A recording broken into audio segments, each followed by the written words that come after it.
Okay, so I'm just gonna go ahead and admit it. I'm currently obsessed with identity, protective, cognition. Identity, protective, cognition. I'm obsessed with it. Emotional intelligence was one thing. You know, when I learned to stop letting other people control my emotions and my, stop letting people hurt my feelings or whatever. That was phenomenal when I learned that 2 years ago at age 34. I'm 36 now. I want to talk more about this. I'm obsessed with it, and I hope you are too. And not to mention, I've noticed on Google and Bing, there's not a lot of people talking about identity, protective cognition. So I'll be the guy. I'll build an empire off of this.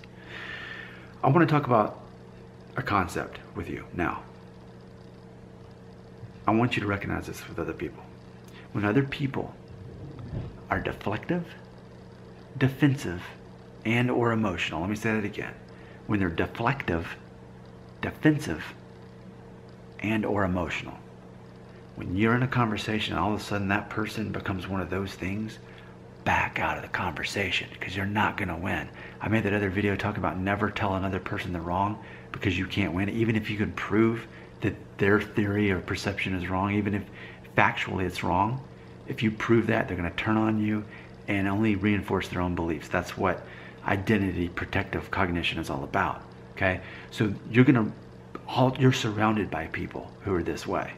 They believe that their view, it's attached to their identity, and to attack that, it's not going to work out for you. How can you identify people like this? Well, look around you. Most people, actually. But when a person suddenly becomes deflective, they start changing the subject when you talk about a direct thing, and then they go into left field and barely have a trace back to what you're talking about. If they get defensive, or if they get emotional, you need to get out of that conversation. It's a toxic conversation, and you're not going to convince them otherwise.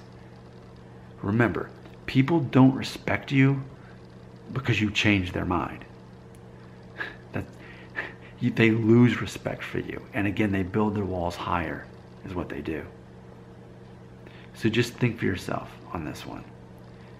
When people are deflective, defensive, and emotional, they're going through something. You can't relate to them right now.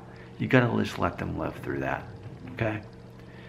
As for you, smile, nod. All right, let me go check on the thing over here. It's the best thing you can do. It's a trap otherwise. It's gonna draw you in to some kind of argument or intense conversation it's the proximity effect. Let me close by talking about the proximity effect. You become like the people that you're around, okay? So the people that have that, they're defensive and deflective and emotional, when that's what's happening, especially people, then what happens is you become like that, and you lose power over your emotions and over your own self. You give that power away. Meanwhile, you want to be around people who are in control of their emotions. Yeah, you need to have emotions.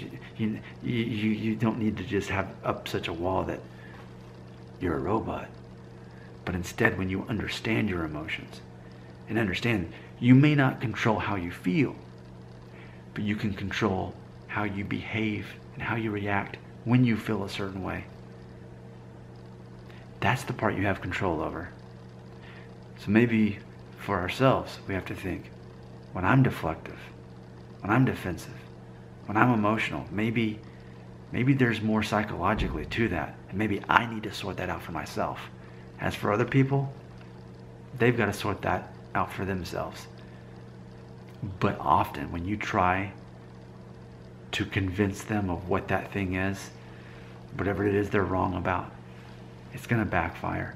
They're only going to go back to what they already believe and believe it that much stronger. They're not going to respect you. Remember, what's the phrase we're learning here? Identity, protective cognition. Identity, protective cognition. And you want to be on the lookout for people who are deflective, defensive, and or emotional. When you're in the conversation and it turns to one of those, get out of there, man. Get out of there.